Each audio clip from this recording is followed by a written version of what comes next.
Welcome, everybody, to this episode of Ask the OG. I love to talk about all kinds of things, but the one question that people always ask is about markets. You know, I get it. Everybody wants to make money. I want to make money. You want to make money. We all want to make money. And participating in the markets is a way to do it. But here's the downside: participating in these markets, you can also lose money.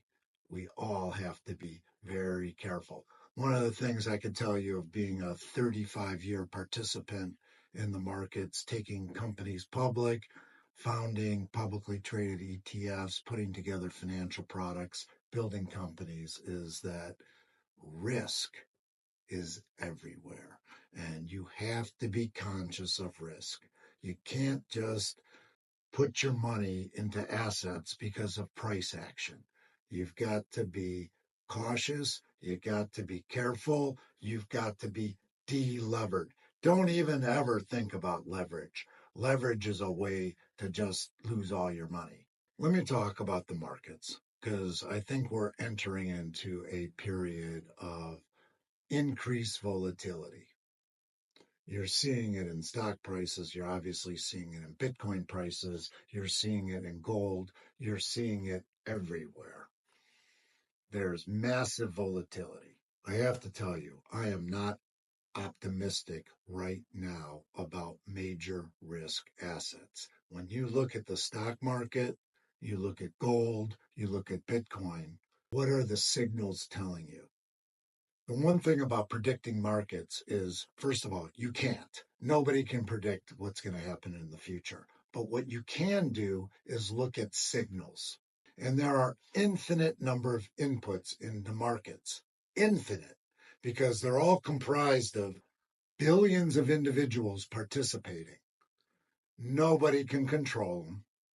That's why the whole notion of the Federal Reserve and the centralized bank is just so ridiculous. When people look at the Fed, what's the Fed going to do? Are they going to raise rates? Are they going to lower rates? They don't know anything. There's 7 people sitting around a table looking at all this data. They can't make good decisions. That's why the whole idea of centralized planning, which is the Federal Reserve, is just ridiculous. And by the way, it's the most important thing that Trump can do is dismantle the Federal Reserve Bank and the whole Federal Reserve system.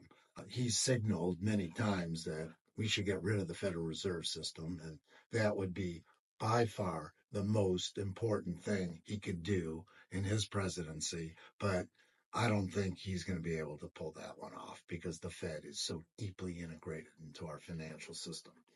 But going back to where markets are going, what are some of the signals? Interest rates are the most important signal. What is the trend in interest rates? Well, for 30 years, interest rates went down from when Paul Volcker raised interest rates up to 20% in the mid 80s to where they were just a few years ago at essentially zero.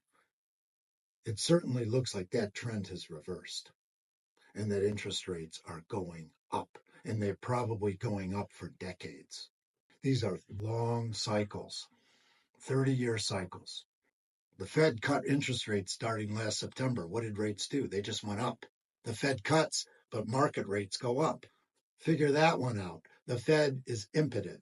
They don't do anything.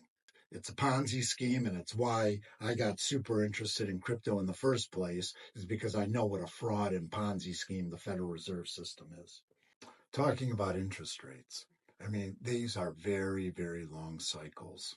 And my guess is interest rates are going to go up for the next 30 years.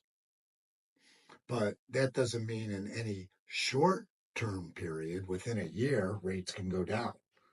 If we're going into a recession and there's less demand for money, rates will go down in the short term. But that doesn't mean the long term cycle isn't still in play. Another huge signal is commodity prices. Gold's at $3,100 an ounce.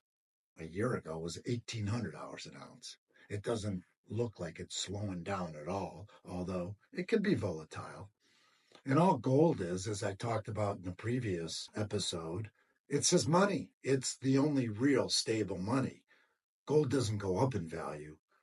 The dollar goes down in value, and other fiat currencies go down in value because of money printing. How much money they print, the more they print, the less it's worth. It's just that simple.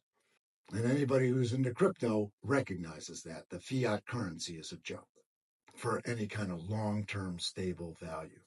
Now, fiat currency like dollars have value because of network effects, meaning billions of people want dollars and use dollars, so it has value because of its network, but it has no intrinsic value. The most important signal of all is confidence.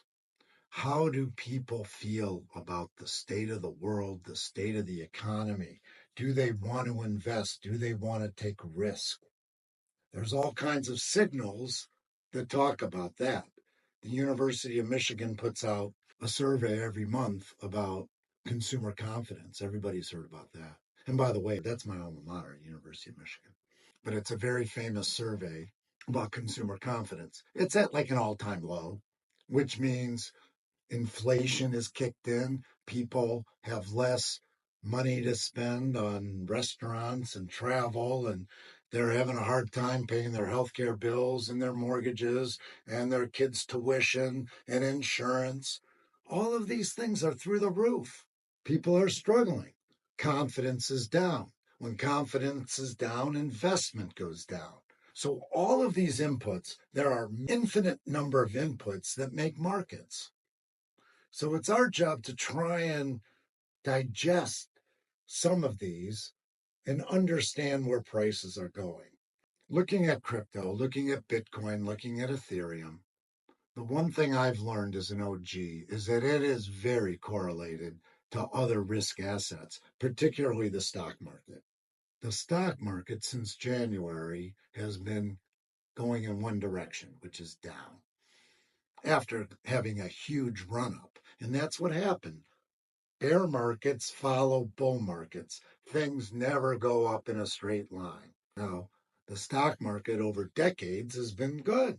And you're going to make, if you're willing to keep your money in there, it has consistently returned money over decades, 5 to 6% a year, typically beating inflation, typically beating bond returns. But when stocks go up very fast, at some point they go down very fast. And that's the cycle I'm afraid we're in right now. When you take all the inputs, interest rates, commodity prices, confidence, it sure feels to me like risk assets are going to have a very difficult time in the short term. Now, that doesn't mean it can't reverse, and it will reverse, but as far as I can see over the next 3 to 6 months, risk assets seem like they're in for a very difficult time. Thank you, everybody. Please stay tuned for more episodes of Ask the OG.